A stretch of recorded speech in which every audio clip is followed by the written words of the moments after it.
கண்டிப்பா. என்னுடைய பாடல்களால ம். நிறைய தாக்கம். அந்த கண்டிப்பா. சலோமியா வந்த புதுசுலமா ம். ஒரு இடத்துல நிகழ்வுக்கு போயிருக்கேன். அப்ப சலோமியா பாட்டு எனக்கு தெரியாது. அப்பதான் ரிலீஸ் ஆயிருக்கு. ஆ. ஒருத்தர் நான் பாடி ஏதோ பேசிட்டு இருக்கும்போதே ஒருத்தர் கீழே ம்.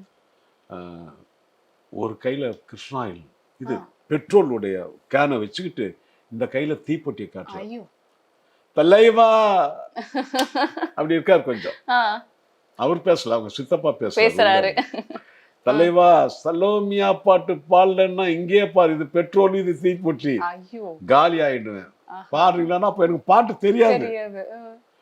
ஓ என்னையா பாட்டு தெரியாது, எனக்கு இது மாதிரி பண்றியாடா அப்படின்னு சொல்லி சொன்னா, அப்படியெல்லாம் பண்ணாதீங்கப்பா. இல்ல இல்ல இதெல்லாம் அட்வைஸ் எல்லாம் பண்ணாதீங்க, நீங்க பாடி ஆகணும். வெறும் சலோமியாவை 10 தடவை சலோமியா சலோமியா சலோமியா சலோமியான்னு பாடி அப்புறம் அவங்ககிட்ட இருந்து அந்த மேட்ச் பாக்ஸையும் அந்த இதுவும் வாங்க சொன்னோமா. ஆ. அது மாதிரி அந்த சலோமியாவுக்கு நிறைய நிகழ்வுகள் நிகழ்வுகள் இருக்கும். இருக்கு.